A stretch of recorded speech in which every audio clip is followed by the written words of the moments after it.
Hello friends, welcome to my channel. Friends, आज हम लोग हाई स्कूल के केमिस्ट्री के तीसरे अध्याय के बारे में पढ़ेंगे। तो हमारा तीसरा अध्याय है धातु और अधातु, मेटल्स एंड नॉन मेटल्स। वे सूक्ष्मतः कण जिनसे पदार्थ निर्मित होते हैं तत्व कहलाते हैं। यानी वे छोटे कण जिनसे पदार्थ निर्मित होते हैं यानी बनते हैं तत्व कहलाते हैं। तत्वों के अध्ययन को सरल बनाने के लिए तत्वों को उनके भौतिक तथा रासायनिक गुणों की समानता तथा असमानता के आधार पर 3 श्रेणियों में वर्गीकृत किया गया है।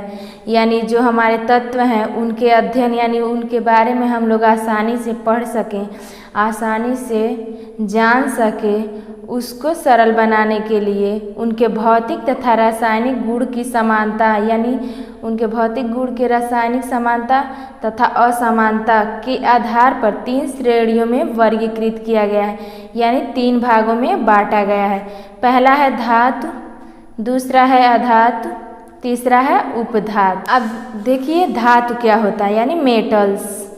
वे तत्व जो ऊष्मा तथा विद्युत का चालन करते हैं धातु कहलाते हैं। यानी धातु वे तत्व होते हैं जिनमें ऊष्मा तथा विद्युत का चालन होता है, अथवा हम दूसरे शब्दों में भी कह सकते हैं धातु वे तत्व होते हैं जो इलेक्ट्रॉन त्याग कर धनायन बनाने की प्रवृत्ति रखते हैं। यानी धातु वे तत्व होते हैं जो अपने अंदर से इलेक्ट्रॉन को त्याग कर यानी छोड़कर धनायन बनाने की प्रवृत्ति रखते हैं।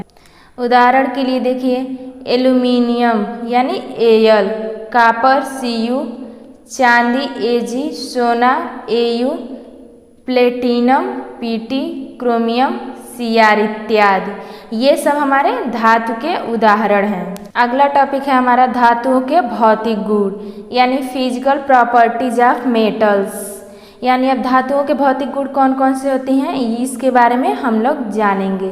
तो देखिए धातुओं के भौतिक गुण निम्नलिखित हैं। पहला गुण क्या है धातुओं का? धातुओं में धात्विक चमक होती है। यानी हमारी जितनी भी धातुएं होती हैं उनमें चमक होता है। जैसे कि आप लोगों ने देखा ही होगा सोना, चांदी, इन सब में चमक होती है। दूसरा है धातुएं विद्युत तथा ऊष्मा की सुचालक होती हैं। जो धातुएं हैं उसमें वे विद्युत तथा ऊष्मा की सुचालक होती हैं, यानी उसमें विद्युत का प्रवाहन आसानी से हो सकता है। तीसरा टॉपिक हम लोग का है कुछ धातुओं में आघातवर्धनीयता का गुण होता है। यानी हमारी कुछ धातुएं ऐसी होती हैं जिनमें आघातवर्धनीयता का गुण होता है।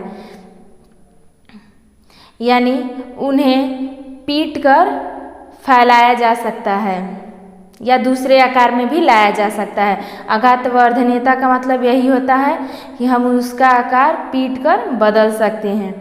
अगला है हमारा कुछ धातुएं सामान्यतः तन्य होती हैं। यानी कुछ धातुएं जो हैं हमारी तन्य होती हैं, अर्थात इन्हें खींचकर तारों में परिवर्तित किया जा सकता है। जैसे कि कॉपर को आप लोगों ने देखा ही होगा, वो उसे रासायनिक अभिक्रिया द्वारा तन्य बनाया जाता है, उसके बाद उसका तार बनाया जाता है। पांचवा धातुओं का भौतिक गुण क्या है? सामान्य ताप पर अधिकांश धातुएं कठोर होती हैं। यानी जो सामान्य ताप होता है उस पर अधिकांश यानी अत्यधिक जो धातुएं हैं वो कठोर अवस्था में ही होती हैं। अगला है हमारा गलनांक व क्वथनांक, मेल्टिंग एंड बॉइलिंग पॉइंट्स। देखिए वह ताप जिस पर कोई धातु अपनी ठोस अवस्था से द्रव अवस्था में परिवर्तित हो जाती है उस धातु का गलनांक कहलाता है। गलनांक का मतलब होता है गलना। यानी गलनांक वह ताप है जिस पर कोई धातु अपनी ठोस अवस्था से द्रव अवस्था में परिवर्तित हो जाती है, उसे हम उस धातु का गलनांक कहते हैं। अब क्वथनांक क्या होता है इसके बारे में हम लोग जानेंगे।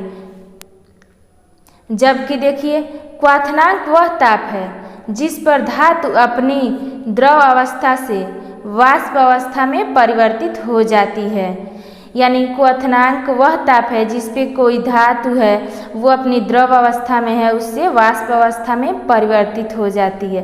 तो गलनांक में कोई धातु ठोस अवस्था से द्रव अवस्था में परिवर्तित होती है और वही क्वथनांक में कोई धातु अपनी द्रव अवस्था से वाष्प अवस्था में परिवर्तित हो जाती है। सामान्यतः धातुओं के गलनांक व क्वथनांक उच्च होते हैं, यानी जो सामान्यतः धातुएं हैं उनका गलनांक व क्वथनांक उच्च यानी अधिक होता है तथा ये उच्च ताप पर ही वाष्पित होती हैं, यानी इनको गर्म करने के लिए हमें अधिक ताप की आवश्यकता होती है। उदाहरण के लिए देखिए, आयरन Fe धातु का गलनांक 1535 डिग्री सेंटीग्रेड होता है तथा Cu कॉपर धातु का गलनांक 1038 डिग्री सेंटीग्रेड होता है। हमारा अगला टॉपिक है धातुओं के रासायनिक गुण यानी केमिकल प्रॉपर्टीज ऑफ मेटल्स। तो पहला हमारा क्या है, धातुओं की ऑक्सीजन से अभिक्रिया, reaction of metals with oxygen, यानी जो हमारी धातुएं हैं वो ऑक्सीजन से क्या क्रिया करती हैं इसके बारे में हम जानेंगे। धातुओं का वायु में दहन करने पर ये वायु में उपस्थित ऑक्सीजन से अभिक्रिया करके ऑक्साइड में परिवर्तित हो जाती हैं। यानी जो हमारी धातुएं हैं अगर वायु में उसको दहन करें यानी जलाएं तो वायु में उपस्थित ऑक्सीजन से अभिक्रिया करके वो ऑक्साइड में परिवर्तित हो जाती हैं। जैसे देखिए ये धातु प्लस ऑक्सीजन को जब हम लोग अभिक्रिया कराएंगे तो धातु ऑक्साइड बनेगा, यानी 4m, यानी हमारा कोई 4m यानी सॉलिड अवस्था में, यानी हमारा 4 धातु कोई ठोस अवस्था में है प्लस ऑक्सीजन है गैसीय अवस्था में। जब वायु से इसकी क्रिया कराएंगे तो हमारा बनेगा 2MO 2M2O, ये ठोस अवस्था में बनेगा। हमारा 2 धातु का ऑक्साइड ठोस अवस्था में बनेगा। हमारा अगला टॉपिक है अधातु यानी नॉन मेटल्स। वे तत्व जो ऊष्मा तथा विद्युत का चालन नहीं करते, यानी जो तत्व ऊष्मा और विद्युत का चालन नहीं करते अधातु कहलाते हैं। अथवा हम दूसरे शब्दों में कह सकते हैं अधातु वे तत्व होते हैं जो इलेक्ट्रॉन ग्रहण करके ऋणायन बनाने की प्रवृत्ति रखते हैं। यानी अधातु वे तत्व होते हैं जो इलेक्ट्रॉन ग्रहण करते हैं, यानी किसी अन्य धातु से इलेक्ट्रॉन लेकर ऋणायन बनाने की प्रकृति रखते हैं। अब अगला टॉपिक है हमारा अधातुओं के भौतिक गुण यानी physical properties of non metal. तो पहला अधातुओं का भौतिक गुण क्या है, देखिए अधातुओं में कोई विशेष चमक नहीं होती, यानी जो हमारी अधातुएं हैं उसमें कोई विशेष चमक नहीं होती। अधातुएं विद्युत तथा ऊष्मीय सुचालकता प्रदर्शित नहीं करती क्योंकि इनमें मुक्त इलेक्ट्रॉन नहीं पाए जाते। जो अधातुएं हैं उसमें ना तो विद्युत का प्रवाह होता है ना ही ऊष्मा का प्रवाह होता है। तीसरा है हमारा ठोस अधातुओं को पीटने पर ये चादर में परिवर्तित नहीं होती। जो हमारी ठोस अधातुएं हैं उनको पीटने पर वे चादर में परिवर्तित नहीं होती बल्कि छोटे छोटे टुकड़ों में टूट जाती हैं। चौथा है हम लोगों का अधातुओं को खींचकर तारों में परिवर्तित नहीं किया जा सकता, अर्थात इनमें तन्यता का अभाव होता है। जो अधातुएं होती हैं उनको हम लोग खींचकर तारों में नहीं बदल सकते क्योंकि उनमें तन्यता का गुण नहीं होता है। हमारा अगला टॉपिक है अधातुओं की ऑक्सीजन से अभिक्रिया, reaction of non metals with oxygen. देखिए अधातुएं ऑक्सीजन से क्रिया करके ऑक्साइड निर्मित करती हैं, यानी जो अधातुएं हैं वो ऑक्सीजन से क्रिया करके ऑक्साइड बनाती हैं। इन ऑक्साइडों की प्रवृत्ति अम्लीय या उदासीन होती है। जो ऑक्साइड बनता है उसकी प्रकृति या तो अम्लीय होती है या उदासीन होती है। जैसे यहाँ पे देखिए ये हमारा C है यानी कार्बन, ये ठोस अवस्था में प्लस O2 ये ऑक्सीजन गैस है। जब हम इसकी क्रिया कराएंगे तो CO2 गैस हमारा बनेगा जो कि अम्लीय अवस्था में बनेगा, इसकी प्रकृति अम्लीय होगी। ये हमारा अगला टॉपिक है धातुओं का संक्षारण यानी करेक्शन ऑफ मेटल्स। नम वायु के संपर्क में आने पर सतह की धातु का क्षरण संक्षारण कहलाता है। यानी जब कोई धातु है उसे हम लोग खुले में छोड़ देंगे तो जब वह वायु के संपर्क में आती है तो धीरे धीरे नष्ट होने लगती है, उसे ही संक्षारण कहा जाता है। यह एक आक्सीकारक प्रक्रम है, यानी ये जो क्रिया है एक आक्सीकारक प्रक्रम है। लोहे पर जंग लगना, चांदी का बदरंग होना। आप लोगों ने देखा ही होगा जब हम लोग लोहे को खुले में छोड़ देते हैं तो उस पर जंग लग जाता है, या चांदी भी जब हम लोग ज़्यादा दिन तक यूज कर लेते हैं तो उसका रंग अच्छा नहीं रहता, यानी वो बदरंग हो जाता है। तांबा तथा कांसा पर हरी परत का निर्माण आदि संक्षारण के उदाहरण हैं। अब संक्षारण के रोकथाम, यानी संक्षारण से हम लोग कैसे बच सकते हैं उसके बारे में जानेंगे। हम लोग संक्षारण से कैसे बच सकते हैं, देखिए पेंट करके, तेल लगा के, यानी हम कोई वैसी धातु हो तो उस पर पेंट कर देंगे तब भी संक्षारण से बच जाएगी। तेल लगाकर, ग्रीस लगाकर, यशद लेपन, क्रोमियम लेपन, एनोडीकरण या मिश्र धातु बनाकर लोहे को जंग लगने से बचाया जा सकता है। अगला हमारा टॉपिक है उपधातु, यानी अब हम लोग ये जानेंगे कि उपधातु किसे कहते हैं।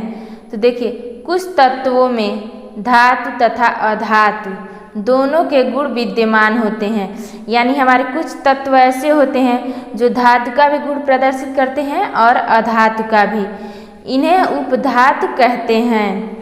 उदाहरण के लिए एंटीमनी, यानी उस एंटीमनी का प्रतीक होता है Sb। दूसरा है हमारा आर्सेनिक, इसका प्रतीक होता है As आदि उपधातु हैं। अगला है मिश्र धातु, दो या दो से अधिक धातुओं को गलित अवस्था में मिश्रित करने पर निर्मित समांगी मिश्रण को मिश्र धातु कहते हैं। यानी मिश्र धातु का मतलब हम दो या दो से अधिक धातुओं को मिला के जो नई धातु बनाएंगे, समांगी मिश्रण को मिश्र धातु कहते हैं, यानी दोनों धातुओं की मात्रा समान होनी चाहिए।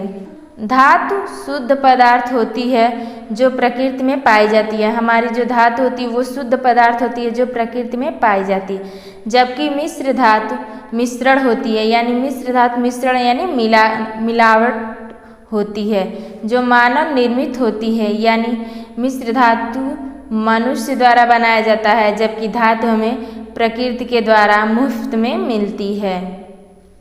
कॉपर के दो मुख्य मिश्र धातुएं हैं, यानी जो कॉपर है हमारा उसकी दो मुख्य, पहला है पीतल, यानी पीतल लगभग सब लोग जानते होंगे। ये पीतल, इसमें कॉपर की मात्रा 70% होती है और जिंक की मात्रा 30% होती है। पीतल से तार बनते हैं, मशीन के पुर्जे बनते हैं तथा बर्तन बनाने के काम में भी प्रयोग किया जाता है। अगला है हमारा कांसा, यानी इसमें कॉपर की मात्रा 88% होती है, Sn की मात्रा 12% होती है।